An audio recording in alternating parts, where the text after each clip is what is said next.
Are you thinking about moving to Omaha and wondering how much does it cost to live here? I'm here to help so you know what to expect when you get to Omaha, Nebraska. My name is Ashley McKeever and I'm a realtor with the Prairie and Pine Real Estate Group at Keller Williams, Greater Omaha. Okay, let's talk a little history first on Omaha. Omaha was founded on July 4th, 1854 and was once the capital, but quickly lost that title to Lincoln, Nebraska in 1867. Omaha is the largest city in the state with a metro population of 975,454. Omaha is home to Warren Buffett and Berkshire Hathaway shareholders meeting, home to the Henry Dorley Zoo and the College World Series of baseball. Okay, let's get into it. What is the cost of living in Omaha? Well, on average, Omaha, Nebraska is about 23.5% lower on home prices compared to the national average, and that's where we're going to start. Number one, average home costs. The average home cost in Omaha is about $224,000, and that's an average between the last few years. Right now, of course, they're a little bit higher than that, but they tend to kind of even out.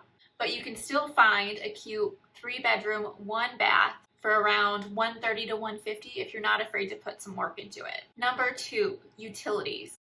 Utilities here mainly consist of gas, water, and electric, and on average you'll see around $180 to $210 per month on your bill. And this will vary from year to year, just depending on how hot the summers get and, of course, how cold the winters get. And depending on what part of Omaha you'll be looking for a home, depends on whether you'll see a gas or electric stove. The closer you get to downtown, there tends to be a little more gas ranges than electric. Number three, food and groceries.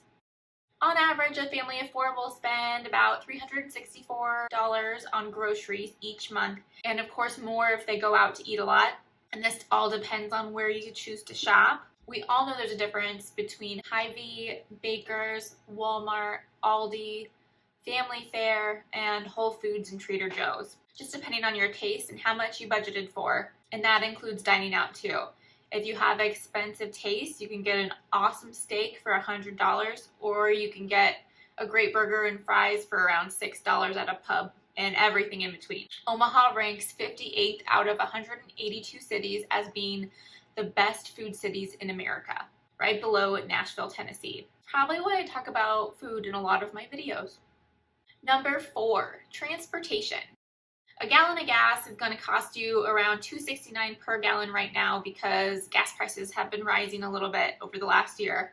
But depending on what part of town you look, you can find prices as low as $2.35 a gallon or as high as $3.10 a gallon. Omaha just launched a new bus system called Omaha Rapid Bus Transit. This is a streamlined bus system for faster, more frequent public transportation, serving an 8-mile route along Dodge and Douglas streets from downtown to Westroads Mall. Number five, healthcare.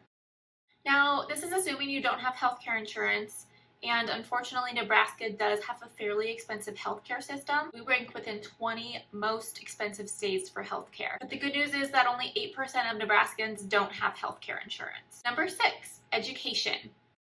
Education is tricky depending on where you are in Douglas or Sarpy County. Like everywhere, we have some really great public schools and then some not so great public schools. So depending on the area, you might choose to take the private school route. And that can range anywhere from $4,600 to $20,000 a semester for tuition. Daycare prices in Omaha average out about $160 per week. Number seven, taxes.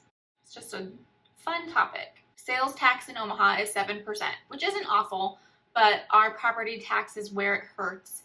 In 2020, Nebraska was ranked number 8 in the U.S. for highest property taxes. Now, they say it's because we're a fairly large state with a relatively low population. We have to pool our limited resources for miles of roads and school buildings, and naturally that means property taxes will be higher. There's a lot of arguments back and forth if that's really the case. I won't get into that right now, but it is a drawback to living in Nebraska, and this could potentially affect the price range of your home you're searching for. But I know what you're thinking, Ashley, this is all great information, but How much do I need to make a year so that my family thrives in Omaha? Well, on average, you will need to make about $60,000 a year. Omaha is a great place to live. It's urban enough to be fun, but has suburbs when you're ready to settle down. Great local music, arts, both small and large businesses thrive here. Omaha is home to a collection of Fortune 500 companies, which makes it easier to find a job, but it also makes it easier for entrepreneurs and small businesses to thrive. Small businesses can get a kickstart through companies like Omaha Small Business Network, which helps startups find affordable office space, create realistic business plans, and get loans. Unfortunately, we don't have an NFL team, but that just makes all the sports that much more important here in Nebraska. Lincoln is 45 minutes away from Omaha, which is home to the Nebraska Cornhuskers, our college football team. Like I mentioned before, we have TD Ameritrade Park, which is home to the College World Series, and not to mention college basketball, soccer, and hockey. We even host Olympic trials from time to time. And the most important thing about Omaha is that you can get anywhere you need to go in about 20 minutes or less. The commute is a piece of cake here. And if you're looking for more information on Omaha, make sure to check out my Walkable Neighborhood series to find out more about Omaha history, along with fun areas of town with great bars and restaurants. Do you have more questions about Omaha, or are you ready to start looking for a home? Contact me, I'll be happy to help you. Also, you can get a free location guide to Omaha. Just make sure you click on the link in the description below. And for more information on Omaha and real estate, make sure to subscribe to my channel for more videos every Wednesday.